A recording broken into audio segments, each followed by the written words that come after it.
What's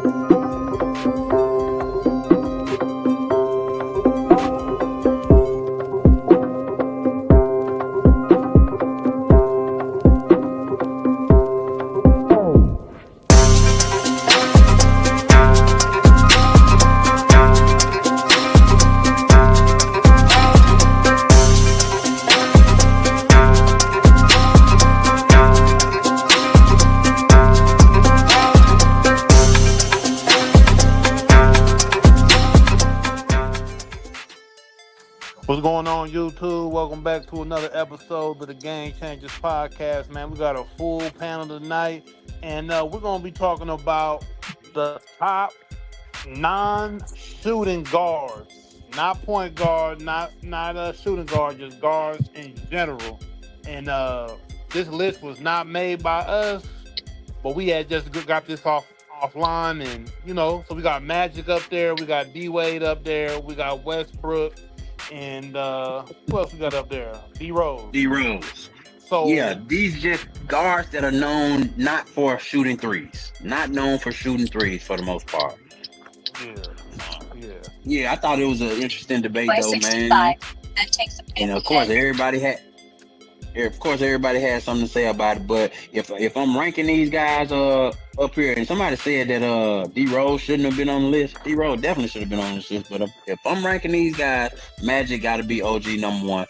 Noam said something earlier saying that how Magic don't get his props in our generation, like because he was a little bit before us, so we didn't really see his career all the way like that. So we don't really give him the props like that. You can go ahead now. Yeah, I feel millennials on up usually don't give Magic Johnson his props. For one, like you said, if a player is older than the generation that is watching them or goes back and watches their tapes or whatever, their film, most people gonna be like, they'll look at it like, especially 70s and 80s guards, they're gonna feel that their game is like some prehistoric game. Like they're gonna be able to go up against the 90s or the 2000s guards or players because they just look like they're not athletic enough to go up against those players, even though we know that's not necessarily true, but that's usually what the hate that those players get. And I think that's kind of what Magic Johnson gets. And his career was cut short because of the AIDS situation. So we didn't really get to see him play, as far as he possibly could have played in his career. But when you actually go back and look at Magic's career and what he did, it's pretty incredible what he did through the 80s. I mean, it was only the Lakers and Celtics really that you saw in those championships. So you gotta give him some props on being one of the top guards ever, non-shooting guards ever, that actually just shot the ball. So we all know Magic didn't shoot the ball like that for real. But Magic, the one on this list who made all his teammates better. Magic would make anybody look better. Arguably, some of the other guys on this list are good at getting their own shots and kind of scoring on their own. But Magic was one of the ones where he was kind of orchestrating the whole damn thing. Yeah. And I feel a lot of people love Westbrook game. We know Westbrook, his game is unmatched when it comes to going to the rim, when it comes to dunking, the speed, the agility. But if you know ball, Westbrook's Achilles heel has always been his decision making, especially at the end of games. It's like, and this is why he's in the NBA carousel now, going team for team. I think I was talking earlier with T. Horton how it's probably his 6th, 7th NBA team now. Him being at Sacramento, and he barely made it onto the Sacramento team. He was really supposed to be out the league, but Sacramento picked him up at the last minute. And I really believe that's because of Westbrook's decision making. His decision making throughout his career has really not been the best. It's really been subpar decision making at the very end of the game, and that was a big reason why KD went and switched sides and went with Golden State. Was because simply for the simple fact was he wanted to win, and I don't think he thought he could do that with Westbrook, especially at the end of games. When it came down to crunch time, do you really think you can win with Russell Westbrook? Westbrook definitely ran KD out of OKC, but he was since he stayed, he is known as one of the greatest players in OKC history because he stayed and he got all the stats and he in the record books there. But keeping it real now, I don't want to give my keys to my franchise no damn Westbrook. But let's not forget, man, Aaron Westbrook is still one. Now I'll just say the best rebounding guard ever. Yep, we can agree on that one. So it was D Wade at one point, but Westbrook, yeah, he kind of surpassed D Wade in that respect. My boy Pete Curlin said Magic Johnson the best non-shooter as a guard in history. I think he got my vote. I think he pretty much got the panel vote, right? Everybody on the panel say Magic is probably the number one non-shooting guard. Yeah, to me, you have to give it definitely agree. Championships, decision making, the way he involved the whole team, his whole presence on the court. Even if you're gonna, you can't take it away from, because especially when you're putting up against who you're putting up against on this list. I mean, D Rose, we didn't see D Rose at full capacity. Once he got hurt, he just became another player in the league. But if we would have saw him at his full capacity, the D Rose that won that MVP, who knows what we could be saying today? Because his athleticism in his game was just so unmatched there in the early 2010s, and what he could do on that court, especially that those Bulls teams was majority defensive-based teams. Those weren't even really offensive teams at all. If you remember, like those teams were based off of their grit. They weren't based off their offensive capabilities. So that was Jimmy Butler on the come up, and they didn't have no lot of shooters like you said. Mike Dunleavy, you know what I'm saying? All that Boozer, you know what I'm saying? So like we never. So we can put Magic to the side on this discussion, right? Yeah. Can we put Magic to the side on this discussion now? We can put Magic just like the Jordan debate. We can put him over here in his own category, right? Yeah, in my opinion. So let's deal with these other guys now. So out of D Rose, Westbrook, and D Wade, and we got some other guys historically to come in because we got a Jason Kidd, we spoke of John Stockton, Steve Nash. Out of these other guys, who do we bring up after Magic? Well, Chris Paul. I'd be Stockton. I go with John Stockton or Jason Kidd. Steve Nash. Statistically, I see why people put John Stockton there. But winners, like in winning and dominance, how can we not put D Wade up there, man? Yeah, he had LeBron. Yeah, he had Shaq. But he brought the rings home. These other guys ain't do it. Jason Kidd did. Curry did. Yeah. Is it fair? No. But I didn't think we were going off of their y'all said best non-shooter. Not mentioning championships and MVPs and all that. You're right. Okay, but is it fair to put Steve Nash in this talk when Steve Nash was a shooter? He was a shooter. I don't think Steve Nash was in there. Steve Nash can shoot, but he can shoot, but Steve Nash was one of the most accurate shooters in NBA history at one point. Yeah, you can't put him on this list. No, he's not on this list. Nah, that's not. He's not on this list, nigga. No. I mean, I would say D Wade though, because D Wade first priority was to score or shoot the ball, or for say it might not have been a three, but his job was to shoot. Nick, that's the question. The question is the best guard without a three ball. Non-shooter without a three ball. One that's normally doesn't shoot threes. That's what this question is. That's what we were talking about. Yeah, D Wade, we know that he could make them motherfuckers, but that ain't his primary shit. That's gonna be his last resort on the court. Is a three ball. You know what I'm saying? That's his last resort. Shout out Gary Payton, 9-time all defensive first team. Gary Payton wasn't really too much of a shooter per se, was he? I mean, he could shoot, but it really wasn't his mainstay. His mainstay was going to the rim and passing. To me. Yes. Well, that's the same as John Stockton and Steve Nash. Steve Nash was actually really going to the rim, but he was also passing the ball to Stoudemire, or even before Stoudemire. he was passing the ball to who that was, Dirk or something like that. But I mean, you describing the same thing, Steve Nash. You arguing the fact that Steve Nash wasn't a shooter. That what you saying? That what you saying? He can shoot. He can shoot. Answer the question, Nick. You said the list we talking about is non-shooters. The list we talking about is non-shooters. Are you telling me that Steve Nash was a non-shooter? He can shoot, but that wasn't his first priority.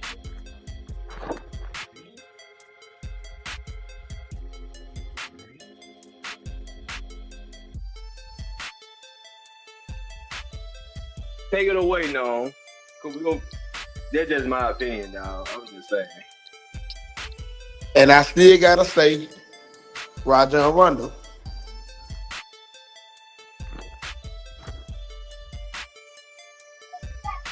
Even Rondo would be a perfect choice. You know what I'm saying?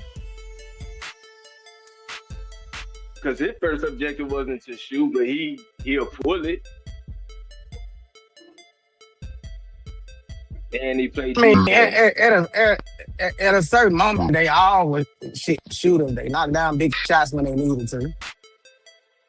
I mean, so we can say that True. shit. But Y'all trying to change the question. The question was non-shooters. That's all we talking about. Non-shooters. Rajon Rondo would fit in this category. Steve Nash does not. Yeah, he's a non-shooter. Rajon Rondo is a non-shooter. I'm sorry. I like Steve Nash too. He don't fit here. John Stockton would fit in here. More of a mid-range shooter. Wouldn't really a three-point shooter. Just like some of these other guys. D Wade, mid-range master. So I put D Rose as number 2 on the list behind Magic Johnson myself because, like Noam said, we got this bias as millennials to who we saw play. But D Wade was my guy. I liked him a lot. And it's tough between Russell Westbrook and D Rose. That's the tough one to me. Both athletic guards, non-shooters, but big game MVPs. Both of them MVPs. Wait, but you talking about non-shooters, so none of that MVP shit matters. I'm just saying these are great players. So Jason Williams fits in this category. Jason Williams was a shooter.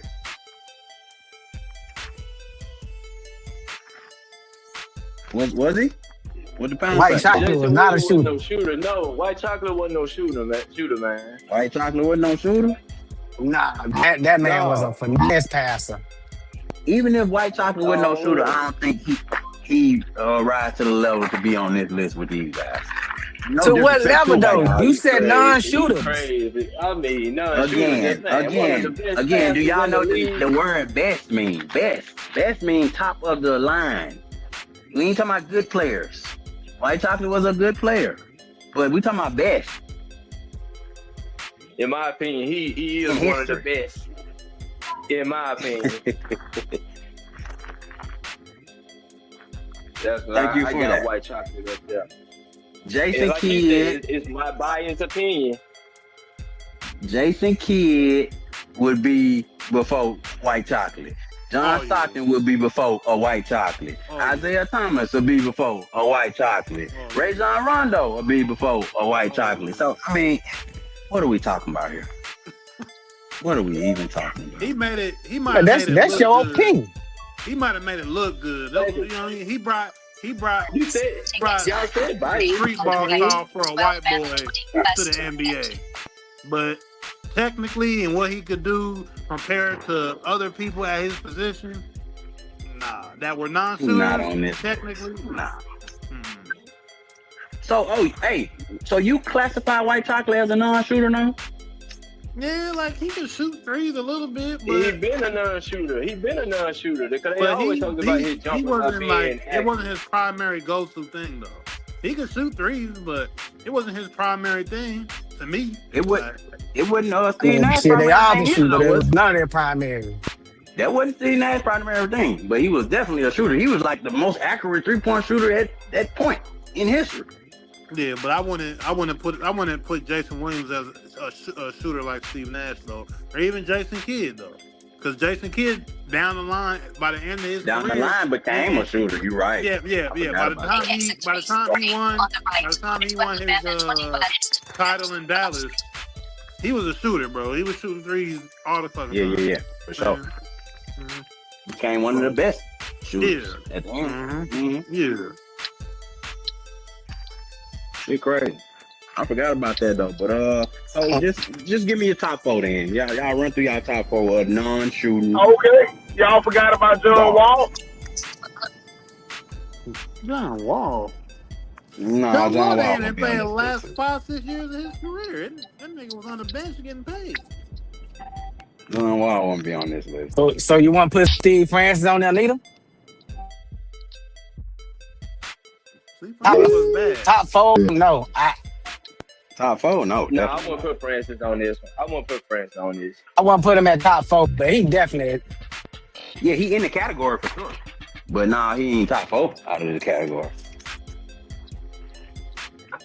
I'd probably say Magic, D-Wade, or D-Wade because of the championships to me, and then Westbrook, and then 4 is gonna be hard. That's what I said. Probably Jason Kidd, but Jason Kidd was a shooter though, so I can't really put him in there. Hold on. Are we talking? Jason Kidd become a shooter, man? Jason Kidd was not a shooter, dog. Y'all are we talking about? By the end, he was, though, Nick. At the end, he was. By the end, he just started out shooting. He was able to. Are we only talking about former players? I think we're taking form. We're talking about form. Well, shit, Westbrook's still playing. So that's the case. That's the case. Oh well, that case now. That means Giannis going down on that list. Giannis going on that list. Giannis ain't no guard. Giannis ain't no guard. Giannis is not no guard. We just saying in general. What the hell? No, ain't no in general. We talking about guards. You tripping. This nigga said in general. That nigga came out left field with that shit. That nigga said Giannis. And I mean, he was adamant, but that man, he said that shit was conviction. Male Socrates, you got your list? I'm going with Magic Johnson number 1, Derrick Rose number 2, D Rose, Jason Kidd. Wait a minute, you got Derrick Rose and D Rose. They the same person. I meant Wade, not I meant Dwayne Wade number 3. Wade number 3. And then Jason D Rose Kidd. number 2. Yep. Okay.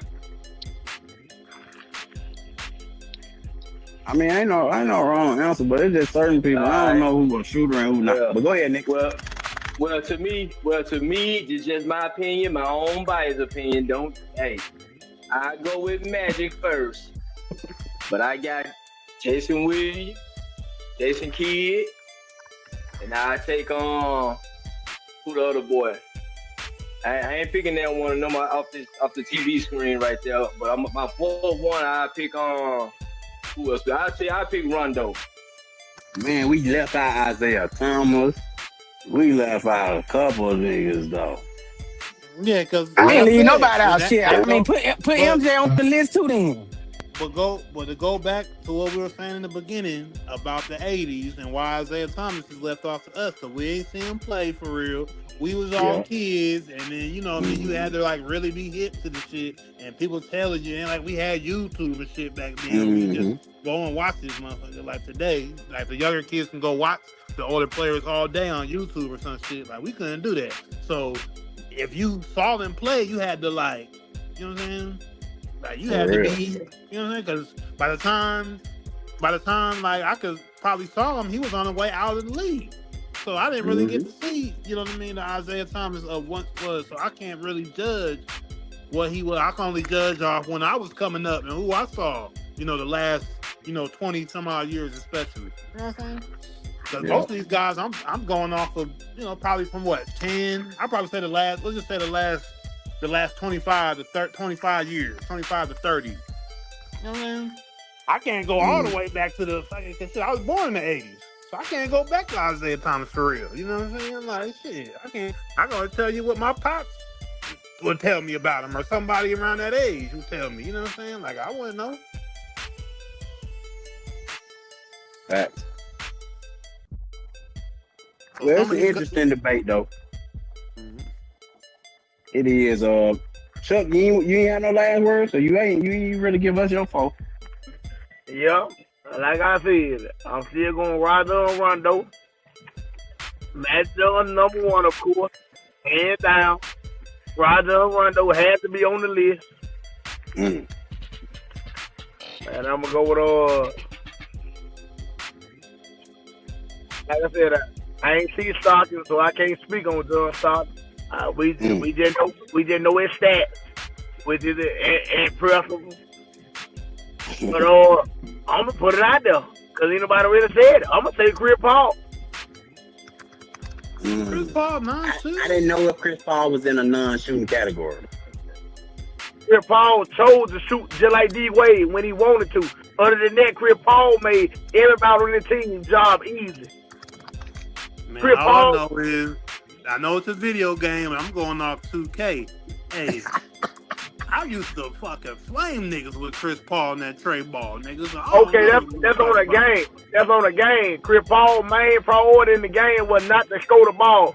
When he came in the game, he was not shooting the ball like you want him to shoot the ball. His goal was to get everybody open and make them look like all-stars. Man, I don't know, man. 2K08, man. 2K8? 2K08? Hey, yo. With that nigga Chris Paul. So the style of play you looking for is somebody who make somebody else better, not just scoring. Yeah, I mean, that's what a point guard's supposed to do traditionally, though. Like, we done left. Yeah, we done left. Definitely, the NBA definitely has left the way a traditional point guard's supposed to be. Everything's scoring now. Everything's scoring. Yeah, you don't have true point guards anymore. Yeah, point guards. No, hey, I'm gonna say this: you ain't got a lot of true point guards no more, but you got a whole lot of LeBron James and Magic Johnson coming up now.